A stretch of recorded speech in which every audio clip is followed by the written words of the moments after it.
Yun sa Lokban. Kasi ngayon ay pesta ng ano, San Isidro. Ito ang akin na set. Ay mag-ano yung kapatid ko. Sino? Nag-170 yata. Magtitinda. Oo, yun napa-order. Hello guys!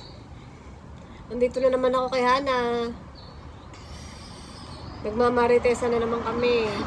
Wala kami mabanda. Walang iba kundi ikaw yung sis. Walang iba. Kundi ikaw lang. Sira. Ako daw. Ako daw ang nag-sponsor ng longganisa. Bili na kayo guys ng ganisa Lokban. May sponsor ng longganisa ngayon. Masarap nun ano. Oo, longganisa. Diba sa ang longganisa Lokban, ang dami mga ano? Iba-ibang klase. Close. Maraming klase yun. Sarap talaga. Kayong habad doon, tapos pupunta ka sa mga bahay ay may keeping ano. Oo. Meron akong isang si Kumarils. Magaling siyang Lokban ang gaganda ng bahay. Mga kayas na keeping. Oo. Sa Lokban naman ay gaganda rin ng mga bahay. Saka, hindi mo mapipil na mainit doon. Ang lamig talaga.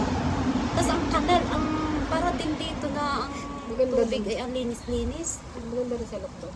Ano? Pagka nagkataon, parang gusto ko sa Lokban. Pumunta ako doon ay kumain kami sa Badis. Ano? Oo. Pagkagaling namin ng kamay ni Jesus.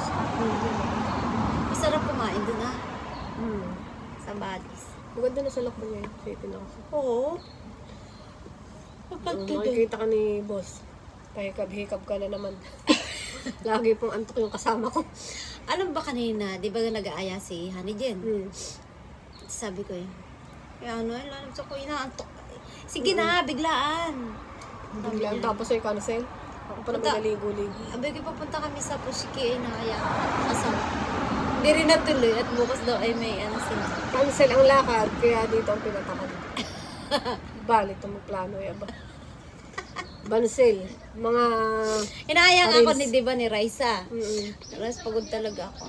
Sabi ko, gusto ko magpahinga muna. Ano? Tapos nakausap ko naman si Honey Jen. Cancel daw. O, bye na guys. Kami marami ng kwento. Bye! Thank you for watching. Makikita tayo dyan.